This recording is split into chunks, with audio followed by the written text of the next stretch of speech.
यो ब्रह्मादि समस्तदेव विनुतो लिङ्गात्मकस्यात्मजः यं लब्ध्वा हि मुदान्विता सुतनयं गौरी जगन्मातृका यस्येष्टानुगुणं समस्तविपदो दूरीकृता भक्तगाः वन्दे तं वररामलिङ्गतनयं श्रीविघ्ननाथं सदा।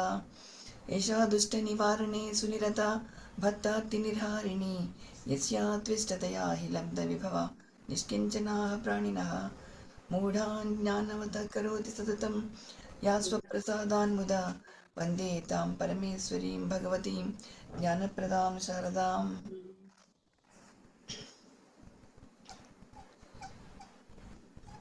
येनाक्षरसमाम्नायम् अधिगम्य महेश्वरात् कृष्णं व्याकरणं प्रोक्तं तस्मै पाणिनये नमः।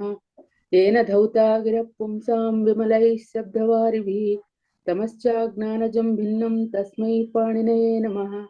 वाक्यकारं वररुचिं भाष्यकारं पतञ्जलिं पाणिनिं सूत्रकारं च प्रणतोऽस्मि मुनित्रयम्। ॐ नमः पाणिनिकात्यायन पतञ्जलिभ्यः शब्दविद्या संप्रदाय प्रवर्तकेभ्यो वंशर्षिभ्यः परमर्षिभ्यो महद्भ्यो मुनिभ्यो गुरुभ्यः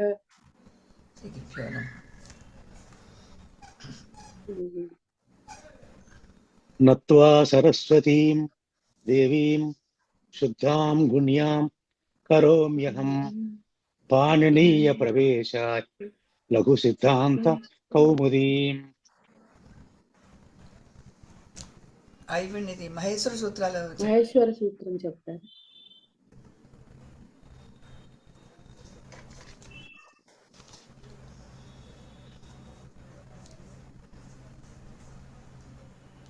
ఐ ఉన్ రుల్ రుక్ ఏవోంగ్ అయోజ్ హై ఐవరట్ లం యమగణనం జభన్ గడదశ్ జబగడదశ్ కఫచటధచ్చటతౌ కపై శశసర్ హల్ ఇది మహేశ్వరాణి సూత్రాణి. రఘువంశ సూత్రం రాజేశ చదువుతారు.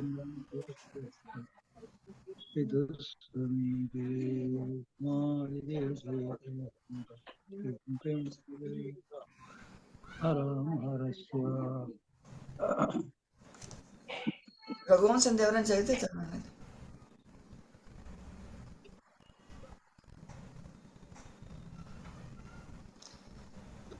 अस्तुत्तरस्यां दिशि देवतात्मा हिमालयो नाम नगाधिराजः पूर्वापरौ तोयनिधिवगाह्य स्थितः पृथिव्या इव मानदण्डः।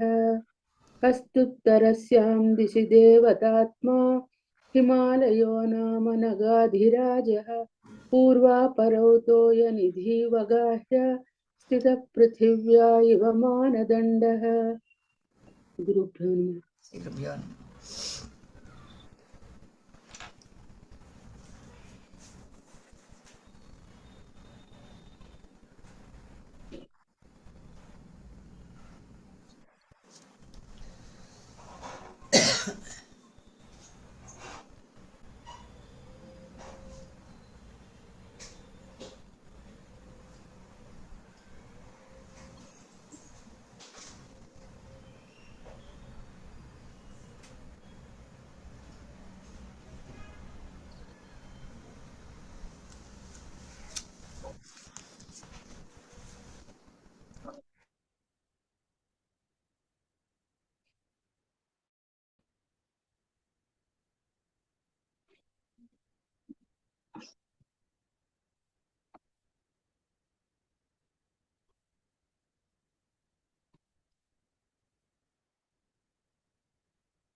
ఎంతసేపు వాళ్ళ గురువు గారు రాలేదు ఇంకా.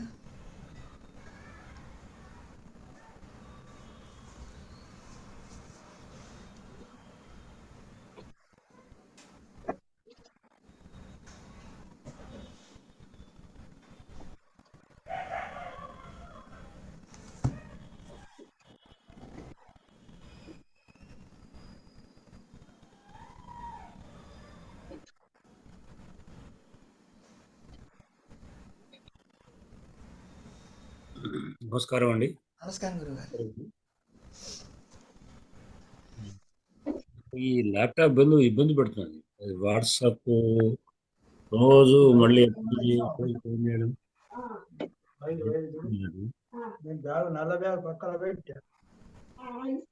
నెక్స్ట్ ఒక చదివారు అయిపోయింది ప్రార్థన గురువు.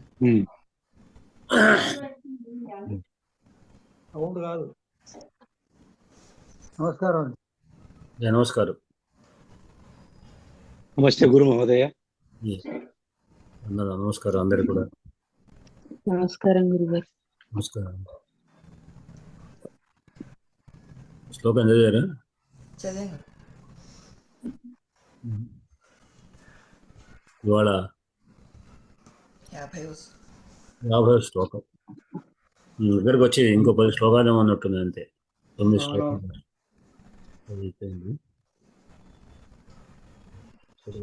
అంటే ఇది అయినప్పుడు కౌముది అయిపోతుంది అనుకున్నా కానీ కౌముది కంటే ముందే ఇది అయిపోతుంది. ఒకసారి దాని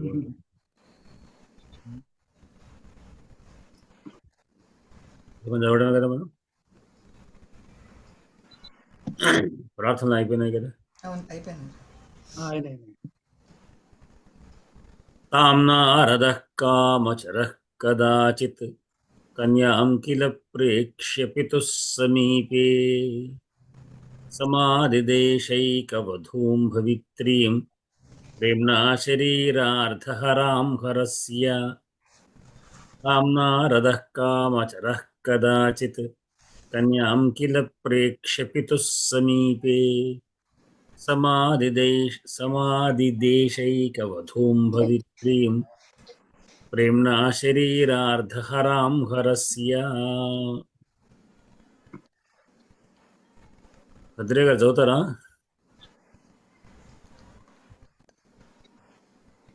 ఉన్నారా లైన్లో? రాజయ్య గారు చదవండి. గురుభ్యో నమః. తాం నారదః కామచరః కదాచిత్ కన్యాం కిల ప్రేక్ష పితుః సమీపే సమాదిదేశైకవధూం భవిత్రీం ప్రేమ్ణా శరీరార్థహరాం హరస్య. తాం నారదః కామచరః కదాచిత్ కన్యాం కిల ప్రేక్ష పితుః సమీపే సమాదిదేశైకవధూం భవిత్రీం ప్రేమ్ణా శరీరార్థహరాం హరస్య. గురుగారు. తాం నారదః కామచరః కదాచిత్ కన్యాం కిల ప్రేక్ష్య పితుః సమీపే సమాదిదేశైకవధూం భవిత్రీం ప్రేమ్ణా శరీరార్థహరాం హరస్య. తాం నారదః కామచరః కదాచిత్ కన్యాం కిల ప్రేక్ష్య పితుః సమీపే సమాదిదేశైకవధూం భవిత్రీం ప్రేమ్ణా శరీరార్థహరాం హరస్య. తాం నారదః కామచరః కదాచిత్ కన్యాం కిల ప్రేక్ష్య పితుః సమీపే సమాదిదేశ ఏకవధూం భవిత్రీం ప్రేమ్ణా శరీరార్థహరాం హరస్య. రెడ్డి గారు. నమస్తే మహోదయ. తాం నారదః కామచరః కదాచిత్ కన్యాం కిల ప్రేక్ష్య పితుః సమీపే సమాదిదేశైకవధూం భవిత్రీం ప్రేమ్ణా శరీరార్థహరాం హరస్య. తాం నారదః కామచరః కదాచిత్ కన్యాం కిల ప్రేక్ష్య పితుః సమీపే సమాదిదేశైకవధూం భవిత్రీం ప్రేమ్ణా శరీరార్థహరాం హరస్య. విభక్తులు చెప్తారా? अस्तु महोदय। विभक्तयः क्रियाः तां लकारान्त स्त्रीलिङ्ग तत्शब्दस्य द्वितीया विभक्ति एकवचनपदम् तां ते ताः। नारदः अकारान्त पुंलिङ्ग नारदशब्दस्य प्रथमा विभक्ति एकवचन सुबन्तपदम् नारदः नारदौ नारदाः।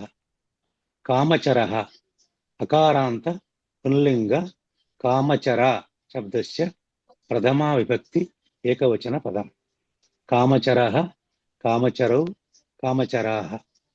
कदाचित् अव्ययम् कन्याम् आकारान्त स्त्रीलिङ्ग कन्या शब्दस्य द्वितीया विभक्ति सुबन्तपदम् कन्यां कन्ये कन्याः। किल अव्ययम् प्रेक्ष्य इति लबन्तम्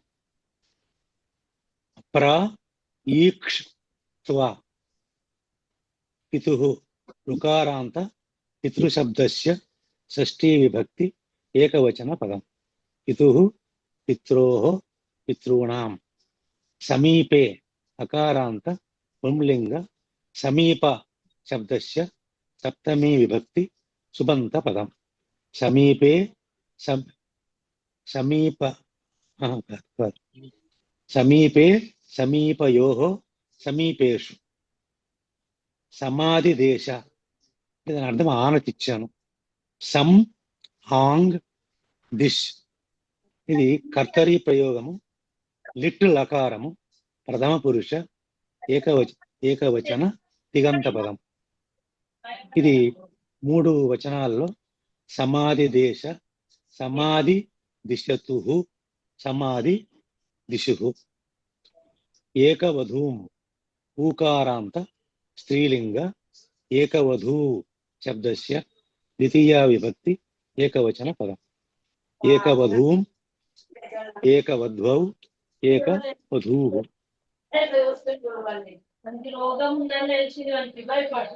తడుకొండవారు మ్యూట్ ఉండండి శబ్దాలు వస్తుంది. భవిత్రీం ఈకారాంత స్త్రీలింగ భవిత్రీ శబ్దస్య ద్వితీయా విభక్తి ఏకవచన సుబంత పదం.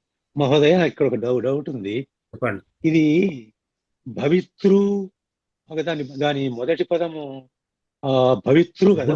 పూర్తి చేశాను చెప్తాను దాని గురించి. Okay okay. ఇది భవిత్రీం భవిత్ర్యౌ భవిత్రీ గౌరీ గౌరీ నకారాంత నపుంసకలింగ ప్రేమన్ శబ్దస్య తృతీయా విభక్తి ఏకవచన పదం ప్రేమ్నా ప్రేమభ్యాం ప్రేమభిః. శరీరార్థ హరాం ఆకారాంత స్త్రీలింగ శరీరార్థ హరా శబ్దస్య ద్వితీయా విభక్తి ఏకవచన సుబంత పదం శరీరార్థ హరాం శరీరార్థ హరే శరీరార్థ హరాః.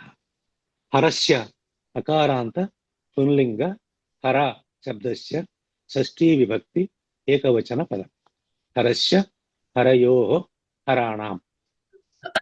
అస్తు మహోదయ. భవిత్రీం అనేది స్త్రీలింగంలో ఈకారాంతమైంది, అది పుంలింగంలో భవితృ శబ్దం ధాతృ శబ్దం లాగా. ఈకారాంత ధాతృ శబ్దంలో దానికి తృచ్ అనే ప్రత్యయం. ప్రత్యయం ఏమిటి అంటే అది ఆ పని చేసే వ్యక్తి అనే అర్థం క్రియాపదం మీద వస్తుంది. చేస్తున్న వ్యక్తి అంటే ధాత కర్త మాదిరి క్రీ ధాతును క్రూయకరణి అనే ధాతును చేయుట అర్థంలో తృచ్ చేస్తే కర్త అయింది. ధాతృ శబ్దం ధాతృ శబ్దం ఉంది. ధాతృ అంటే ధాతువుని సృష్టించడం చేయడం అనే అర్థంలో విధానం ధానం అనేటువంటి దాంట్లో దధాతి ధా అనే ధాతు దానికి తృచ్ ప్రత్యయం చేస్తే చేసేవాడు అనే అర్థం. అది ఆ విధంగా ఆ శబ్దాలు ధాత కర్త శాస్త అంటే శాసించేవాడు శాస్త, అట్లా సంస్థ అంటే ఆశించేవాడు, కర్త హర్త హరణి హరించేవాడు అంటే ఆ వ్యక్తి చేసే వ్యక్తి అని అర్థం. అని అంటే ఇదే ఇప్పుడు శత్రు ప్రత్యయం ఉంది, పచత్ పదం ఉన్నారు, చేస్తూ ఉన్నవాడు అంటే ఆ కాలంలో చేస్తుండాలి, అంతేగాని వృత్తి కాదు. అంటే ఈ పచత్ శబ్దానికి వండుతున్నవాడు అంటే ఆ సమయంలో వండటం అనేది చేస్తుంటాడు, కానీ వంట వండే పాచకుడు కాదు. అంటే విడిచిపెట్టి వెళ్ళిపోతే అప్పుడు పాచన శబ్దం రాదు. కానీ ఇది అట్లా కాదు, ఇది దాదాపు అటువంటి స్వభావం గలవాడు అర్థం, చేసే వ్యక్తి అని అర్థం. ఈ తృచు ప్రత్యయం కర్త అంటే చేసే వ్యక్తి, అంటే ఎప్పుడు చేసే వ్యక్తి అని అర్థం. ఇది స్త్రీలింగంలో, పుంలింగంలో నపుంసకంలో రుకారాంతం లేదు, స్త్రీలింగంలో ఈకారాంతం అవుతుంది. దాత్రి, దాత్రి, ధాత్రి, కర్త్రి లాంటివి వస్తాయి అన్నమాట. భవితా శబ్దం భవిత్రి స్త్రీలింగం అయినది. భవిత అంటే చేసే వ్యక్తి, చేయుట అని అర్థం, చేస్తున్న వ్యక్తి అనేది. అది ఆ స్త్రీలింగం. భవిత్రి అంటే అయ్యేటువంటిది.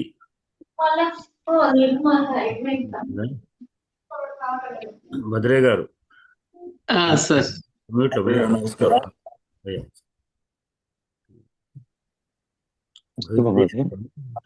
అట్లా అంటే భైతృ ధాతృ శబ్దంకు దేశం లేదు. రుకారాంత శబ్దాలు రెండు ఉన్నాయి, చెప్పండి. మూడిటికి మొదటి పదం ఒకటే, అంటే పవిత్రు అనేది దాని నుంచి పుంలింగము, స్త్రీలింగము, నపుంసకలింగము మూడు ఆ భవిత్రు అనేటటువంటి శబ్దం నుంచే వస్తాయి. పవిత్రు అనే శబ్దాన్ని స్త్రీలింగం వచ్చేసరికి ఈకారాంతం అవుతుంది, ఈకారాన్ని భవిత్రి అవుతుంది. చాలా శబ్దాలన్నీ కూడా స్త్రీలింగంలోకి వచ్చేసరికి ఈ గౌరీ శబ్దం లాగా అవుతాయి అన్ని శబ్దాలు మాకు. అందువరకే అంటే గౌరీ శబ్దం, గౌరవం అనేటువంటి పదం గౌరీ అవుతుంది. ఏ శబ్దం అయినా మీరు విద్యార్థిని, స్వామిని, యజమాని ఇవన్నీ ఉన్నాయి కదా, ఇవన్నీ కూడా నకారాంతాలు, తకారాంతాలని అన్నీ కూడా స్త్రీలింగం, దాదాపుగా అన్ని ఈకారాంతాలుగా అవుతాయి, గౌరీ శబ్దం లాగా అవుతాయి. ఇట్లా దానికి మూల పదార్థం దీనికి రుకారాంతం, ఏది భైతృ శబ్దం. కనుక అయితే ఇక్కడ మనకు రుకారాంత శబ్దం రెండు కనబడతాయి, ఒకటి ధాతృ శబ్దం, రెండవది పితృ శబ్దం. అయితే ధాతృ శబ్దానికి పితృ శబ్దం రుకారాంతాలకు ఏమిటి తేడా? మొదటిది తృచ్ ప్రత్యయం, రెండవది తృల్ ప్రత్యయం. తృచ్ ప్రత్యయము ధాతృ శబ్దం అంటే క్రియ మీద వచ్చేటువంటిది. ఆ రుకారాంత అది ఈ లింగాన్ని మారుతుంది, ఏ లింగం మార్చుకోవచ్చు. కానీ శబ్దం కూడా దాదాపు పాలైతి పిత అని అర్థమే. కానీ ఇవి లింగాలకు మారదు. పుంలింగ శబ్దం పుంలింగ, పితృడు పుంలింగం, ఇంకా అదే దాన్ని స్త్రీలింగం చేయడానికి వీలేదు. పిత్రి అనే పదం లేదు. అట్లా మాతృ కూడా అంతే, మాతృ అంటే మాతృ అంటే స్త్రీలింగం అంతే, మాతృ శబ్దం అంతే, అట్లానే ఉంటుంది. అంటే దేనికి జామాత భ్రాత నంద, జామాత భ్రాత, జామాత అంటే అల్లుడు అని అర్థం. జామాతృ శబ్దం అది దాని మళ్ళీ లింగం స్త్రీలింగం మారడం లేదు, అట్లానే ఉంటుంది. పుంలింగం ఒకటే, పుంలింగం అట్లా. కనుక ఇది ఈ శబ్దాలు ఈ ధాతు శబ్దం లాంటివి మారుతుంటాయి. అంటే ఇప్పుడు మనకు ప్రతి రెండు కలిగినటువంటి ఏవైతే ఉన్నాయో, అంటే వికారాంత రెండు, ఉకారాంత రెండు అయితే పుంలింగం, స్త్రీలింగం అవి కూడా అంతే కదా అన్నమాట. ఇప్పుడు స్త్రీలింగంలో కూడా ఈకారాంత మతి శబ్దము, గౌరీ శబ్దం ఈకారాంతం. ఈకారాంతాన్ని మారినటువంటి, మతి శబ్దం మారినవి కావు, అవి క్లిం ప్రత్యయం ద్వారా, అంటే అవి స్వభావంగానే అంటే ఒక మారకుండా ఉన్నటువంటి స్త్రీలింగ శబ్దాలు అవి. అట్లానే మా శుచి తర్వాత అక్కడ మనం వారి శబ్దం ఉంది, వారి శబ్దము స్వభావ సిద్ధమైనటువంటి స్త్రీ నపుంసకలింగ శబ్దం అంతే, అది మారింది కాదు. శుచి శబ్దం 3 లింగాల్లో ఉన్నటువంటిది. శుచి సహా శుచి, సా శుచి అని ఇతర శుచి అని మన నపుంసకలింగం శుచి శబ్దం అంటారు అని ఏ లింగాలుగా మార్చేటువంటిది. అంటే కొన్ని 2 లింగాలు, ఒకటేమో లింగాన్ని బట్టి మారేది, ఒకటేమో స్వభావంగా అట్లానే ఉండేటువంటిది అని అర్థం. అట్లానే మధు, ధేను, వధు శబ్దం. ధేను స్త్రీలింగం మారనటువంటిది, అది ధేను పుల్లింగం చేయడానికి ఏం లేదు. వధువు శబ్దాలు మారే వాటిని విశేషణం అనుకోవచ్చు మహోదయ. విశేషణం, విశేషణం. విశేషం అందుకనే చాలా విశేషాలు అని చెప్తుంటాను చాలా. అయితే వధువు శబ్దం కాదు కానీ అట్లా దాదాపు అంత అవుతుంది. అట్లానే మధు, మృదు పదం ఉంది. మధు, మృదు. మృదు మాత్రం మారేటువంటిది.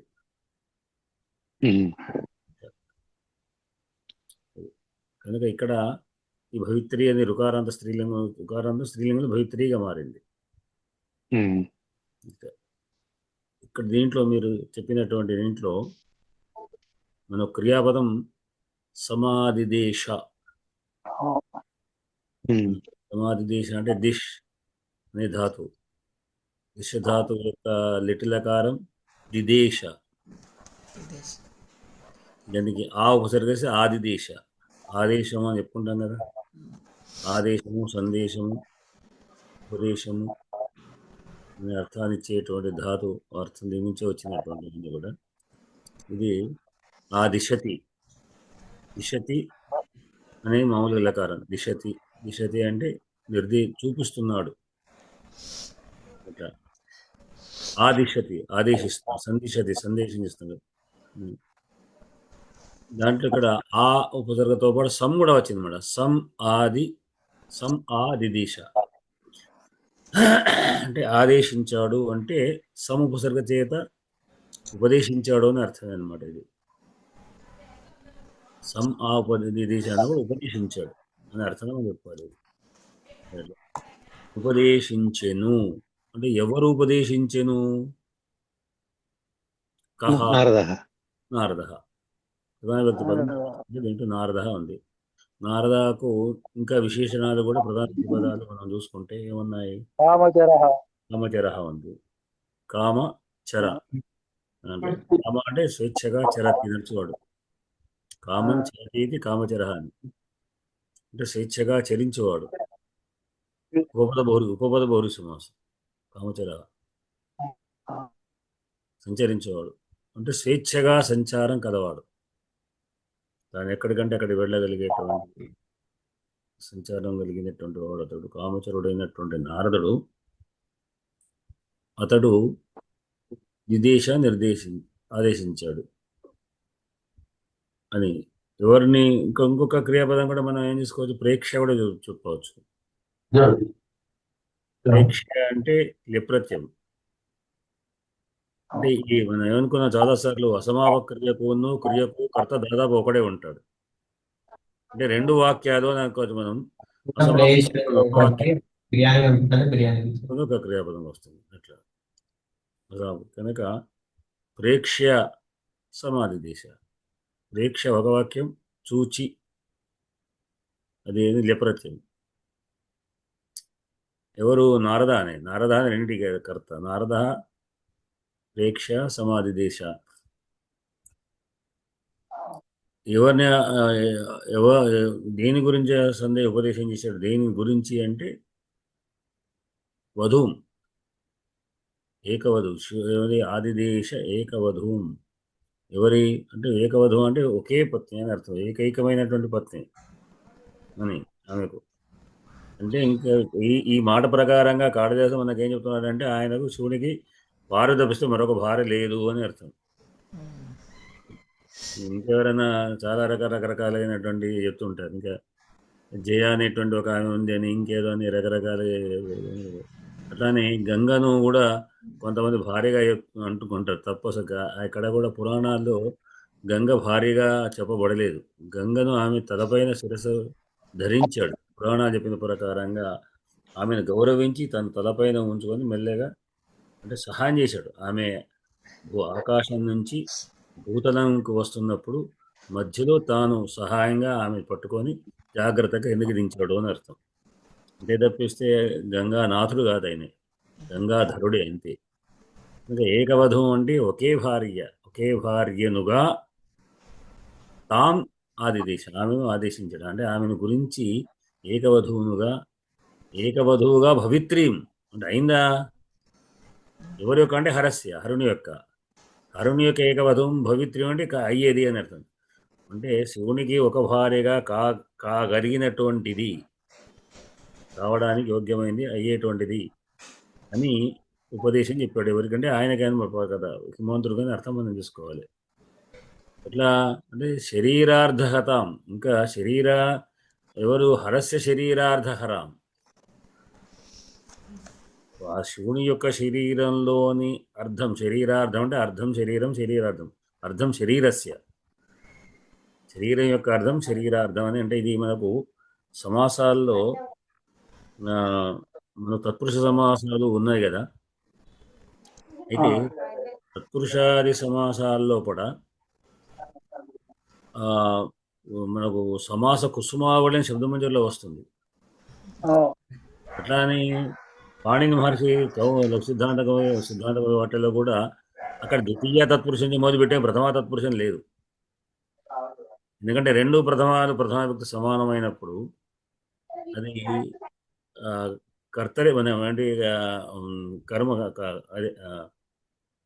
కర్మధార సమాసం రెండు సమాన పదాలు ఉంటాయి. సమానాధికరణం కర్మధారం అంటే పీతం అంబరం పీతాంబరం, పీతం ప్రథమ వ్యక్తి, అంబరం ప్రథమ వ్యక్తి.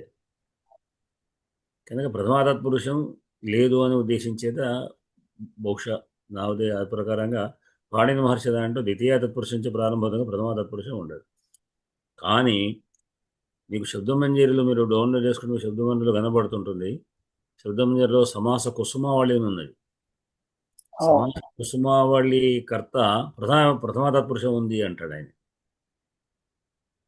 అని ఏమంటాడు అంటే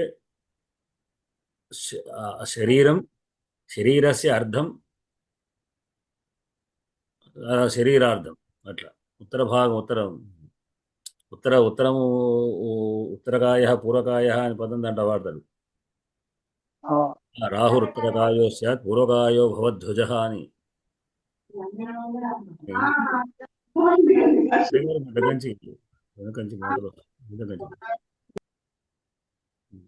సరే మీరు అంటే శరీరార్థం కానీ పూర్వకాయ ఉత్తరకాయ అన్నప్పుడు అక్కడ కాయస్య పూర్వం పూర్వకాయ, కాయము యొక్క శరీరం యొక్క పూర్వము పూర్వకాయం. అంటే ఇక్కడ అట్లానే శరీరం యొక్క అర్థం అర్ధ శరీరం అయింది. అర్ధ శరీరం శరీరార్థం, శరీరస్య అర్థం అదే చెప్తుండే. అక్కడ పూర్వకాయ అని కూడా శరీరార్థం అనేదేమో సరే, ఇక్కడ శరీరస్య అర్థం అందాం. శరీరం యొక్క అర్ధభాగాన్ని హరించినటువంటిది. అంటే ఇక్కడ శరీరార్థం షష్ఠీ తత్పురుషం పోవచ్చు. శరీరం యొక్క అర్ధభాగంకి ప్రధానం. అటువంటి అర్థం శరీరార్థమును హరించింది, పొందేది. ఇక్కడ హరించేటువంటి అంటే తాను పొందినటువంటిగా భవిత్రం కాబోయేటువంటి ఏకవధుం అయినటువంటి ఆరుణ్య కథం చేత ఎట్లా అంటే ప్రేమ్న, ఆయన ప్రేమతోనే కానీ ఆమె ప్రేమతో పొందినటువంటిది అని అర్థం. హరా అంటే ఏదో బలవంతంగా పొందుకోవడం కాకుండా, లేదా బలవంతంగా పెళ్లి చేసుకోవడం కాకుండా ప్రేమతోని శివుణ్ణి జయించి శివుని యొక్క శరీరంలో అర్ధభాగంగాను ఏకవధువుగాను కాబోయేటువంటిది. ఇక్కడ ఏకవధువు అనే పదంతోనే మనకు ఇంతక్రితం ఉన్న సతీదేవి వేరే భార్య కాదు, ఆమె ఏమి ఒక్కరితే అనే విషయం కూడా మనకు సూచన జరుగుతుంది. మరి అటువంటిది ఆయనే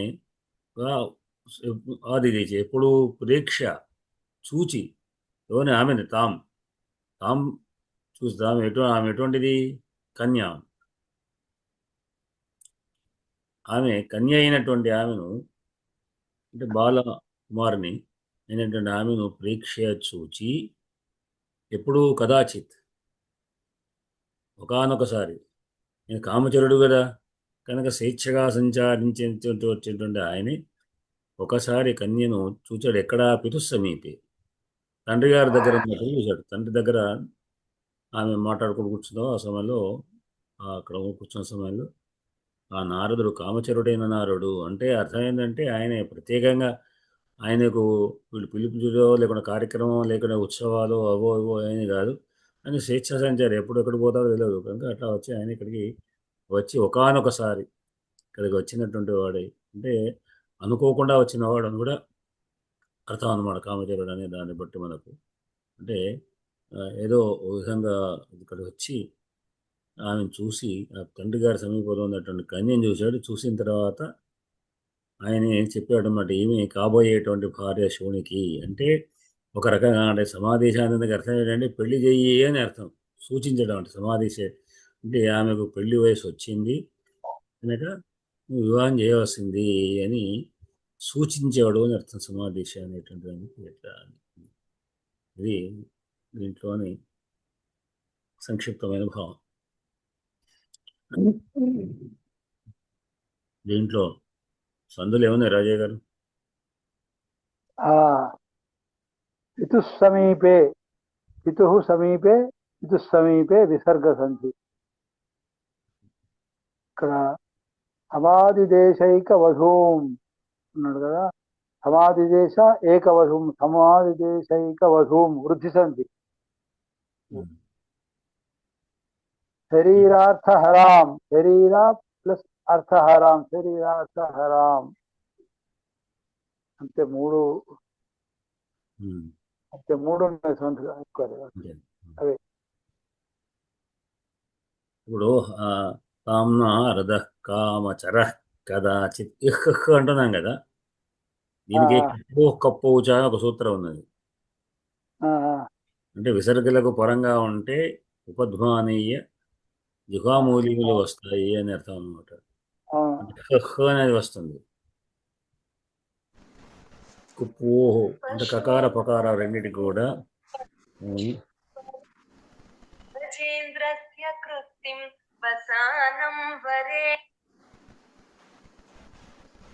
అయితే అంటే వాటి ద్వారానే మనం ఆ ఉచ్చారణ పలుకుతున్నాం. నారద కామచర అన్నప్పుడు మనం అని ఎందుకు అంటున్నాం? కుప్పో కప్పోచ అన్నటువంటి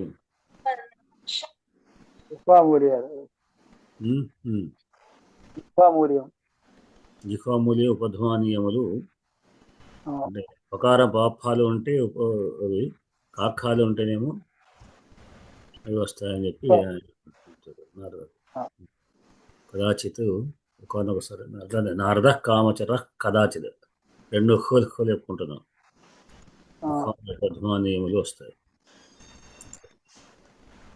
అంటే విసర్గసాన్ని కింద అనుకోండి దాదాపుగా ఉద్దేశం అంతే. విసర్గల్లో కూడా ఈ విధంగా అంటే విసర్గల కాఖాలు ఉంటేమో ఉపధ్వాన విసర్గనీయాలు, శేషసాలు ఉంటే శేషసాలు వస్తుంటాయి అర్థం. గురుగారు ఇక్కడ ఒక చిన్న సందేహం. ప్రేమ్నా శరీరార్థహరాం హరస్య అనేసాడు, హరుడి శరీరంలో సగభాగం అవుతుంది అని. అయితే తర్వాత పురాణం ఉంది, ఆమెకి శరీరంలో సగభాగం ఇచ్చేసాడు, అర్ధనారీశ్వరుడు అయ్యాడని. అయితే అసలు అర్ధాంగి అనే అది అక్కడి నుంచి వచ్చిందా, లేకపోతే ముందే భార్యకి సమానార్థకంగానే అర్ధాంగి వచ్చేసిందా, శివుడి వల్ల వచ్చిందా? అంటే శివుడి నుంచే వచ్చిందని మనం అనుకోవచ్చు అంతే. ఇంకా అయితే ఇక్కడ అంటే ఆ శరీరంలో సగభాగం అయిపోతుంది అని నారదుడు ముందు ఊహించి చెప్పినట్ట, ముందు గ్రహించి చెప్పినట్ట అంతే కదా. ఆయన వాళ్ళు దివ్యచక్షు జ్ఞానచక్షు. మనం ఎవరైనా సరే భార్యను అర్ధాంగి అనేస్తాం, ఈ అర్ధాంగి అనే సంప్రదాయం శివుడి నుంచే వచ్చిందా అని అనుకోవాలి మనం. ఇప్పుడే మనకు వేరే చెప్పడానికి లేదు. ఇంకా అంగం ఉన్నది శరీరం, మనస్సు దాని నుంచే వచ్చింది కదా మనకు అర్థం చేసుకోవాలి. అదే లేకపోతే అర్ధాంగి అనక్కర్లేదు అసలు. లేదు. ఇంకోటి మరి ఇంగ్లీష్ వాళ్ళు కూడా బెటర్ ఆఫ్ అంటారు. వాడుకలో ఉన్నాడు. ఆ, అయితే వాడికి కూడా అయితే వాడికైతే శివుడితో సంబంధం లేకుండా బెటర్ ఆఫ్ అని వాడు విశాలత్వంతోనే అది చెప్పేసి మనాళ్ళ నుంచి అడుగు అయిందేమో. అవునా ఇక్కడి మన నుంచి వాడికి వచ్చేవారి ఎందుకంటే అర్ధాంగి తెలుగు పదం కాదు కదా, సంస్కృతం కదా.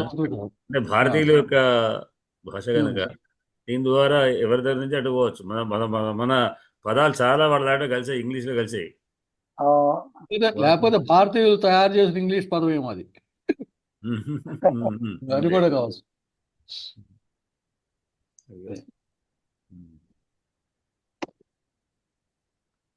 తర్వాత దీంట్లో ఇంకా ఏమైనా సమాసాలు వస్తున్నాయి. కామచర కామేన చరతి ఇది కామచర ఉపపద తత్పురుషం. ఇక్కడ అంటే ఒక తత్పురుష సమాసం అని మహోదయ. ఇక్కడ మీరు బహువ్రీహి అని చెప్పారు, ఇక్కడ తత్పురుష అని ఉంది. అదే ఉపపద బహువ్రీహి అనేటువంటిది ఒకటి ఉంది.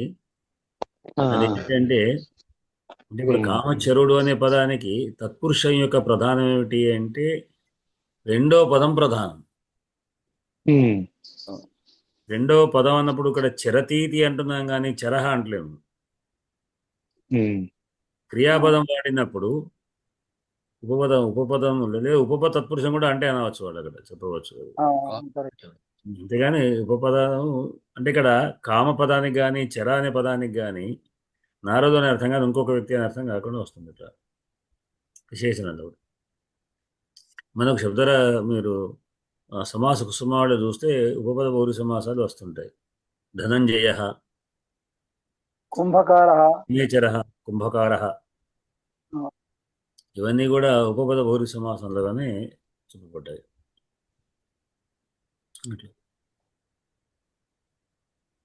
బౌరి వలన వేరే అర్థం, అన్ని పదార్థ ప్రధానం కదా. కామచరుడైన వాడు అంటే కామ పదానికి చరుడు అనే పదానికి కాకుండా ఇంకొకడు అనే అర్థం వస్తుంది స్వేచ్ఛ వసించడంలో.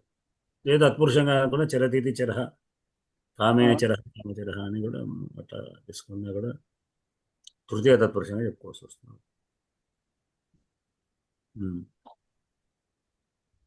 అంటే కుంభకార మనం తీసుకున్నాం కనుక అంటే సమాస కుసుమాల యొక్క అభిప్రాయం ప్రకారంగా మనకు అట్లానే ఉంది. కుంభకార అనేటువంటి పదాలు ఇచ్చాడు. ప్రభా శ్రీహర్ లాంటి స్వర్ణకార పదం కరెక్ట్ కాదంటారు. స్వర్ణకార పదం ఉంది, కరెక్ట్ కాదంటాడు ఆయన. ఎందుకంటే కుంభకారుడు అంటే లేని దాన్ని తయారు చేసినాడు కుంభకారుడు. స్వర్ణం చేయలేదు కదా, స్వర్ణం మధ్యపదం. దానికి ఏం చెప్పాలంటే మధ్యమ పదం లోప సమాసం అది. అంటే మధ్యమ పదం లోపించుకునే పదాలు ఉంటాయి కొన్ని.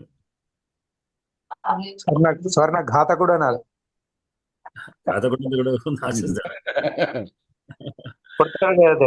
స్వర్ణ అలంకార కారుడు కానీ స్వర్ణ ఆభరణాలను తయారు చేసేవాడు అని స్వర్ణ ఆభరణకారుడు అనాలి. మధ్యమ పదం సమాసాలు ఉంటుంది. సుత్తితో కొడతాడు కదా, కాల్చి సుత్తితో కొడతాడు కదా, అపహరించేవాడు కాదు. చర్మకారుడు అని కూడా అంటున్నారు. కర్మకారుడు చేయవచ్చు, చర్మకారుడు లేదు. చర్మకారుడు అంటున్నారండి. అదే చర్మకారుడు కరెక్ట్ కాదు. చర్మకార వృత్తి అని రాసేస్తూ ఉంటారు.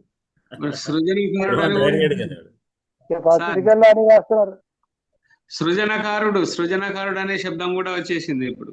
సృజన అనవచ్చు, అది వేరే, అది తప్పులేదు. ఈ శ్లోకం యొక్క ఛందస్సు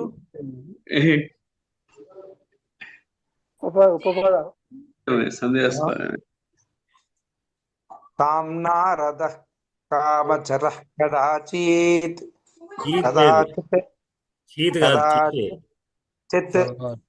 కన్యాంకిల ప్రేక్ష పితు సమీపే సమాధిదేశైక వధూం భవత్రీం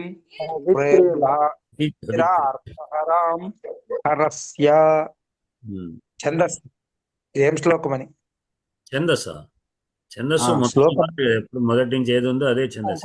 ఉపజాతి ఉపేంద్ర వజ్ర అది ఇంద్రవజ్ర ఇంద్రవజ్ర ఉపేంద్రవజ్ర దాకా మిశ్రమం. ఇంద్రవజ్ర. అంటే ఇంద్ర మొదటి అక్షరం గురువు ఉంటే, అంటే మిగతావన్నీ గణ సమానంగా ఉంటాయి, కానీ మొదట అక్షరం గురువుగా ఉంటే ఇంద్రవజ్ర. తాం నార తగణం, సమాధి జగణం. ఇది అంటే తగణం కానీ జగణం కానీ, తగణంతో తజవ అక్కడ తత జగ జత జగ. మొదటి అక్షరం గురువుగా ఉంటే ఇంద్రుడు. ఇంద్రుడు గొప్పవాడు కదా, ఇంద్రుడు. కింద లఘు ఉంటే, మొదటి అక్షరం లఘు ఉన్నప్పుడు ఉపేంద్ర వజ్ర. ఈ రెండింటిని కలిపి రాయవచ్చు అని దాన్ని ఉపజాతి వృత్తంగా చెప్తుంటారు. అంటే ఇవి చాలా, అంటే ఇంకోటి ఏంటి, రెండు కలిపి అన్నప్పుడు ఒక పాదం 1 3 కానీ 2 2గా నిష్పత్తిలో ఎట్లయినా రావచ్చు. ఇందులో ఒక పాదం ఉపేంద్ర వజ్ర.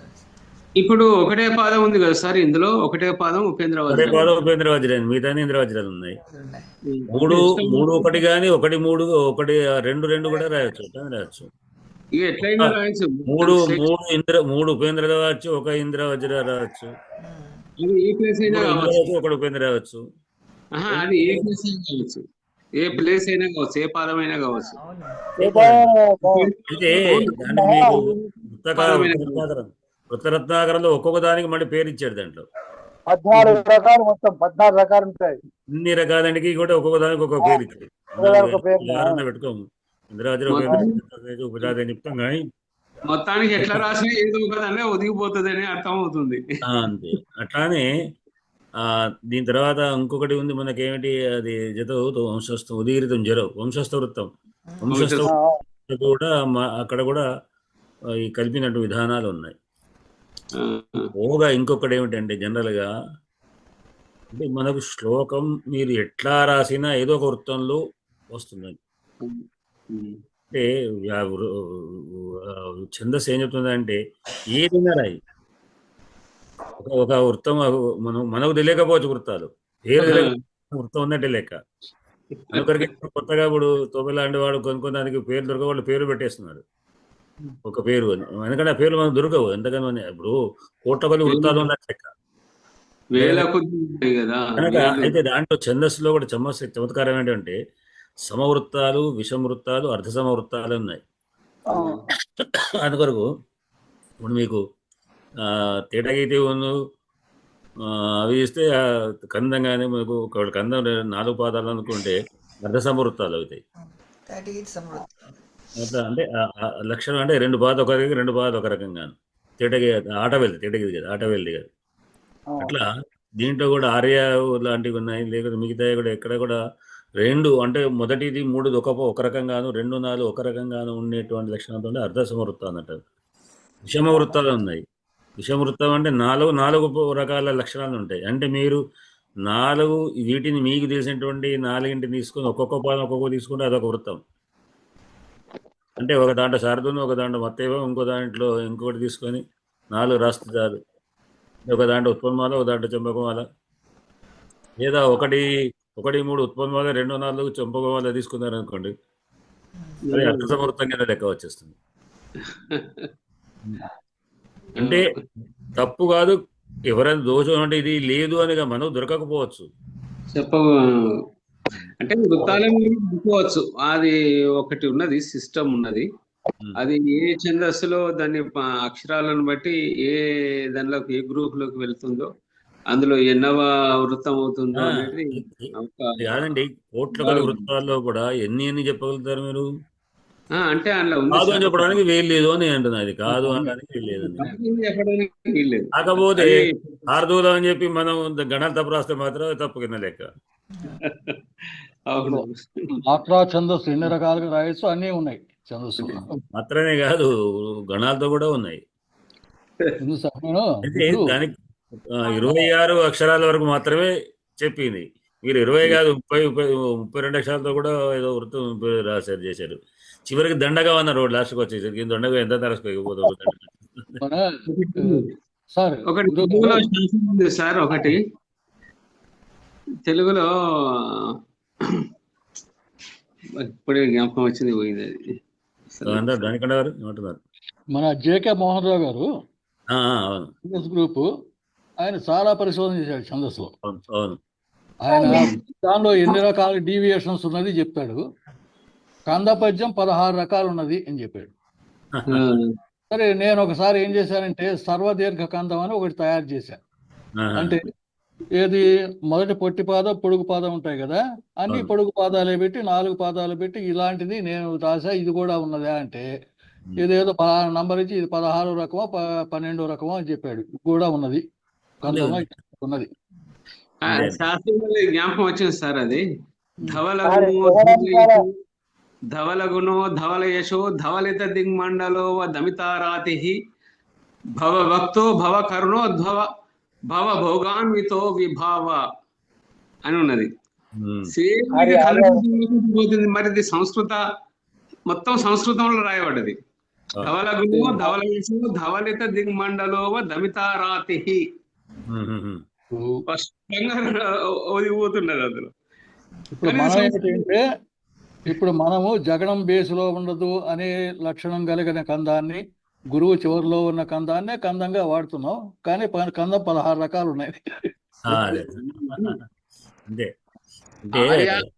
ఆర్యానికి బాగా దగ్గర సంబంధం ఉంది. ఆర్యాలో దగ్గర సంబంధం కందానికి ఆర్య, ఇది ఆర్యావృతమే ఇది. కానీ కందంలో రాయబడ్డది కాబట్టి ఇది తెలుగు వాడే దాన్ని బాగా గమనించి కందంలో రాశాడు. ఆర్యావృత్తం అది సంస్కృతంలో కాదు. కందం నుంచి ఆర్యవృత్తం రాలేదు, ఆర్యవృత్తం నుంచే కందం వచ్చింది చెప్పండి. అంతేగాని కందం నుంచి ఆర్యవృత్తం డౌన్లోడ్ అయినాయి. మీరు గుర్తుంచుకోండి, వాడు తెలుగు కాబట్టి అది భ్రమపడుతున్నారు. ఆర్యవృత్తంలో రాసినటువంటి ఆర్యావృత్తంలో మీరు తెలుగులో రాయినప్పుడే ఆర్యావృత్తాలు ప్రారంభం ఉన్నాయి. అట్లా నేను వాడు తెలుగువాడు కాబట్టి రెండింటి కలిసేలాగా రాశాడు. అప్పుడు తెలుగులో కందమే లేదు మీకు? తెలుగులో ఉన్నది. ఎప్పటి నుంచి మొదలైంది? తెలుగులో మనకు ఇప్పుడు ఇక్కడ బొమ్మలమ్మ గుట్ట ఉన్నది కదా, అది 9వ శతాబ్దం. అది 9వ శతాబ్దం. అది ఈయన దాంట్లో మనకు ఆర్యాసప్తశతి అనేది ఉంది. అది ఎప్పటిది, అది దానికంటే ప్రాచీనమైన దాంట్లో ఉంది. అదే ఉంటది, అట్లానే అంటలేను. అది కాదు, మొన్న కూడా తాటికొండ రాశాడు కందంగు చెల్లేను అంటే దాని అనుసరించి రాయలేదు. ఆర్యావృత్తం అనేది ప్రసిద్ధమైన ఉంది, ఎప్పటితో ఉన్నాయి ఆర్యావృత్తాలు. దాని నుంచి వచ్చి తెలుగులో తర్వాత తీసుకున్నారు మీరు అన్ని కూడా అంతే. మొత్తం వృత్తాలు ఛందస్సు పుట్టిందే సంస్కృతి నుంచి కదా. ఆ పేర్లు కొత్త దాన్ని మనం పెట్టిందా? ఇంకా ఒక రంగు చెప్పండి, కందం కూడా మీకు సంస్కృతం దొరుకుతుందేమో. ఎందుకంటే పేర్లు అయితే కందంలో ఉన్నటువంటి మాత్రలతో ప్రధానంగా అంటే 4 మాత్ర ప్రధానంగా ఉంది. అట్లా మాత్రాగణ వృత్తాలు వేరే. ఛందస్సులో మాత్రా వృత్తాల లక్షణాలు వేరు, గణాలతో ఉన్నటువంటిది వేరు, సెక్షన్ వేరు. మళ్ళీ దేనికి దానికి కూడా సమవృత్తాలు, అర్ధ సమవృత్తాలు, విషమవృత్తాలు మళ్ళీ దేని దానికి వేరే వేరే. కనుక వాటికి ఇప్పుడు అర్ధవృత్తాలు, సమవృత్తాలు వాటిల్లో కూడా వస్తుంటుంది. కనుక మాత్రా వృత్తాల్లో కూడా మీకు ఎక్కడైనా కందం కూడా దొరకవచ్చేమో. కాకపోతే అన్నింటికి కనుగొన్నటువంటివి అన్ని దొరికిన పుస్తకాలు మనకు లేవు, పేర్లు లేవు, రాయవచ్చు అని మాత్రమే ఉంది. కొన్ని ప్రత్యేకమైన లక్షణాలు చివరగా గురువే ఉండాలి, 2వ పాదానికి 4వ పాదానికి ఇట్లా ఉండవచ్చు, ఉండకపోవచ్చు. మన సంస్కృతం ఇంకొక నియమం ఉన్నది, చివరగా ఉన్నటువంటి హ్రస్వమైన దీర్ఘం కింద లెక్క అవసరం అనుకుంటుంది. అంటే అక్కడ ఒకవేళ దీర్ఘం ఉండాలి అనుకున్నప్పుడు అది హ్రస్వం వాడినా దీర్ఘం కింద లెక్క, వికల్పం. నేను అదే ప్రకారం మొదట తెలుగు పద్యాలు రాస్తే నన్ను అడిగారు, ఇదేంటి తెలుగు మరి హ్రస్వం లఘు కదా అంటే ఇట్లా ఉంది కాబట్టి లేదే తెలుగులో అట్లా లేదు అని చెప్పారు. అంటే మన నేను చివరిగా ఉంటుందేమో అనుకున్నాను, కాదు ఉండదు అంటే. సంస్కృతం నుండి తెలుగు వచ్చే వాళ్ళకి సమస్య బాగుంటది. సమస్యలే. అది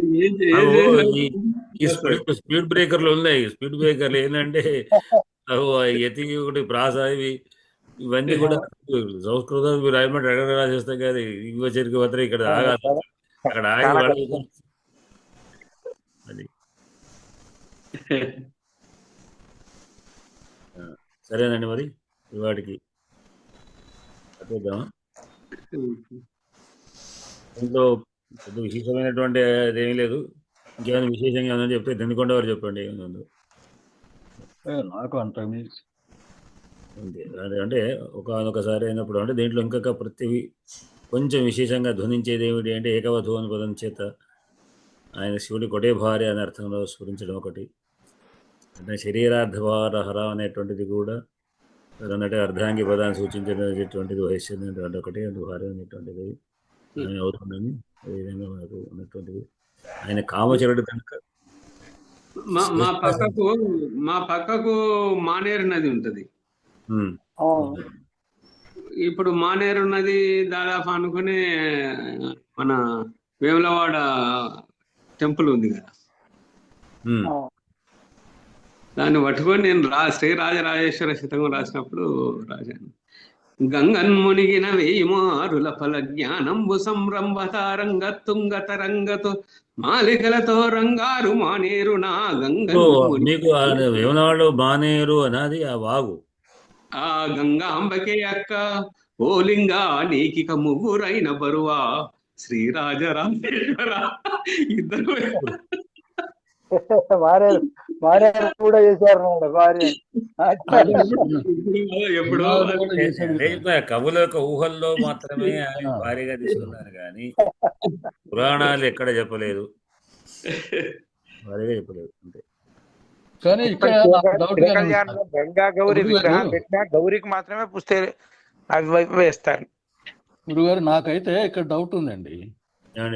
ఇదో అసలు శివుడు పార్వతికి తన అర్ధశరీరాన్ని ఇవ్వటం అనేది ఫ్యూచర్ లో ఎప్పుడో జరిగేది. ఈ శరీరాధారామని నారదుడు ముందుగానే ఎట్లా నేర్చాడు? అది కూడా ఊహించేసాడా? అంతే కదా, వాళ్ళు భవిష్యత్తులో తెలిసినటువంటి వాళ్ళు కదా మహర్షులు, దివ్య దృష్టిలో ఉన్నటువంటి వాళ్ళ వాళ్ళకు తెలుసు. అంటే శివుడి భార్యనే అని ఎట్లా స్పష్టంగా చెప్పాడు ఆయన. అంటే ఏమి శివుడి కాబోయే భార్యనే, ఆమె సతీదేవి మళ్ళా పుట్టింది, ఇవన్నీ కూడా తెలిసినటువంటి వాడు, భవిష్యత్తు కూడా తెలిసినటువంటి వాడు. అంత వాడు కాళిదాసు వారు ఇంకా ఊహల రాసిన వారు కూడా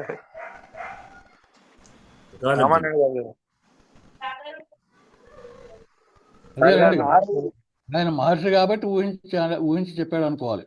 అంతే అంతే, మహర్షి కదా. అపోయేటువంటి ఇప్పుడు మీకు వటసావిత్రి కథ వస్తుంది అంటే చెప్తాడు ఆయన సంవత్సరం మాత్రమే బతుకుతాడు, ఐశాంత ప్రమాణం ఉంది. ఇట్లా అంటే కొన్ని భవిష్య జ్ఞానాలు తెలిసినటువంటి వాళ్ళు కదా, వాళ్ళకి అనేటువంటి వాళ్ళు.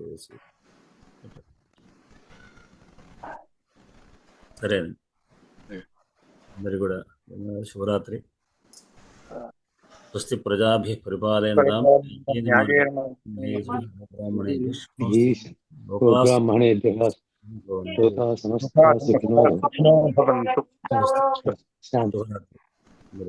ధన్యవాదాలు. కాకుండా గారు ధన్యవాదాలు, నమస్కారం. ధన్యవాదాలు గురుగారు.